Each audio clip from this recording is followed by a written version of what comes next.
Still I Hold by Kateb Shunnar. There are moments when silence becomes loud, when life seems like it's whispering abandonment in your ears, and every breath you take feels like a weight you weren't meant to carry. And yet, even in those echoing, empty spaces, I feel the nearness of the one who shaped the stars and carved out rivers in the earth.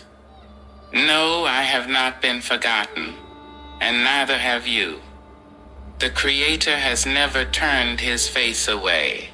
It is we who sometimes lose sight, distracted by the smoke of our own desires or the fog of our unmet expectations. But even when we are blind, he sees. Even when we drift, he anchors. The soul may tremble with weariness, but the Creator is unwavering. His love does not falter, nor does it diminish. It is constant, like the orbit of the moon, like the song of the tide, like the hush that falls over a mountain at dawn. Sometimes I wonder, how could I doubt?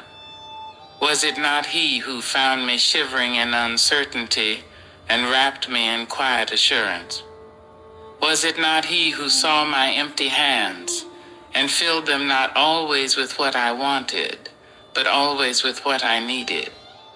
My belly may have growled, but my spirit has always been fed. My path may have twisted, but my feet were never left without ground to touch. He saw me when I was a fragile thought in my mother's womb, a silent prayer curled into a whisper of blood and hope, and with infinite patience, he sculpted me stage by stage, never rushing, never erring. He crafted purpose into my bones and breath into my lungs. And when I entered this world, crying and confused, he placed nourishment not in the market nor the field, but within the chest of my mother, milk drawn from mercy, not biology, a soft miracle, a reminder that his provisions do not depend on our plans. So tell me, which of these mercies can I ever deny? I've learned that sometimes what feels like ruin is really a reordering. When my life feels like a house in disrepair, perhaps it is only the walls of ego that are falling so the light can finally reach the floor. And though my pockets may be filled with lint more than currency, and though my name may never flash in bright lights, I am rich in unseen ways. I walk with an invisible majesty, the nearness of the Creator's care. The sun never forgets to rise, and the moon never rebels against its rhythm. The trees never argue about when to bow. Everything in creation submits with elegance and trust. It is only us, blessed with choice and swollen with self, who resist the gentle pull of submission. But when I remember, when I remember, I find the peace I've been chasing. The kind of peace that doesn't require a perfect life, only a trusting heart. And so I proclaim, not with volume, but with my living, that he has never abandoned me. I declare his generosity not just with words, but by lifting the fallen and embracing the rejected. I was one of them. I still am sometimes. And because of that, I cannot close my hands to the beggar, nor my heart to the broken. I cannot roll my eyes at the struggling soul who wears pain like a second skin, because I too have walked with cracked feet on burning paths. There's something sacred about the ones who are struggling. They are the unsung prophets of perseverance. They teach us that faith isn't a luxury, it's a lifeline. And if you listen closely, you can hear the divine humming in their sighs, cradling them in unseen arms. So I say to you and to myself, do not mock the one who has stumbled. Do not shame the one whose clothes are threadbare or whose hope is thinning.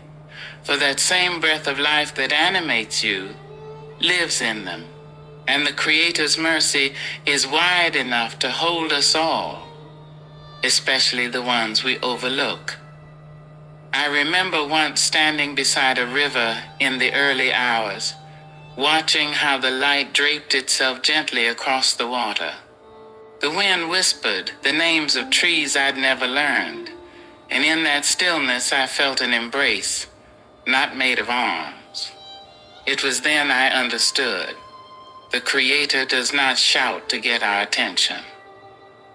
He waits and whispers and places signs in the choreography of the cosmos, in fruit that grows from forgotten seeds, in the eyes of a child who trusts without proof, in the resilience of those who keep going without applause. And yet how often do we forget? When things go well, we pat ourselves on the back. We speak of luck and timing and talent.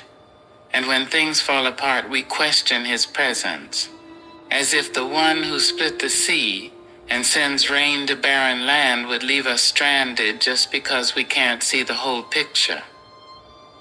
But I refuse to let doubt be my language. Even when love hides behind silence, even when the nights stretch long and dreams defer like wilting petals, still, I believe, still, I hold. I hold onto the hand that shaped me, even when mine trembles. I hold, even when people turn their backs and the world feels cruel and cold, because the Creator's warmth is not measured by public approval. It is felt in the quiet of your soul when everything else has failed. So if you are reading this, if your life feels like scattered puzzle pieces, or if your heart feels like it's held together by tape and prayer, remember this: you are not alone. You are not unloved. The Creator has not walked away from you. In fact, He has never been closer. Look around you. The earth testifies. The balance of the sky, the obedience of the moon, the grace of flowing water, the aroma of herbs kissed by sun, all of it declares His mercy, His artistry, His nearness. And you, dear soul, are part of that song. You matter, not because the world says so, but because the one who made the world says so.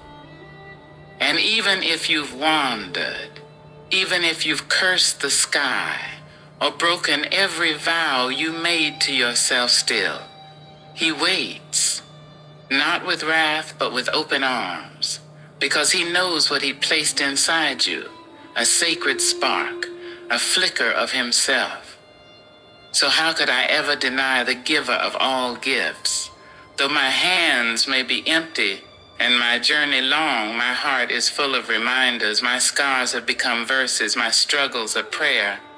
And my soul, it sings not because life is perfect, but because the one who sustains it is. Still I hold, not because I am strong, but because He is.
Author's Note by Kateb Shunnar.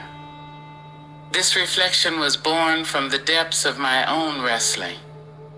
Those long nights when faith was a whisper and hope felt like it had slipped through my fingers. Yet even in my lowest moments, there remained a stillness inside me that refused to let go, a sacred echo, reminding me that I am held by something greater than pain, greater than fear. Still I hold is not just a title.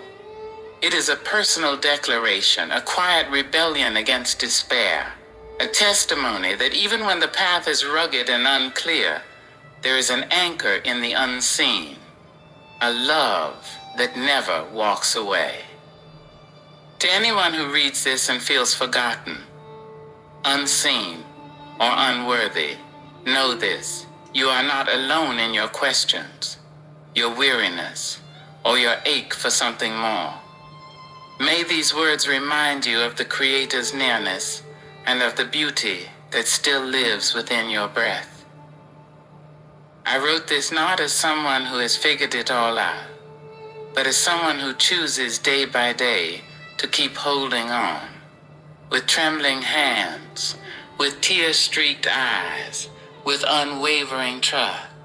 Still, I hold and I pray you do too. Kateb Shunnar.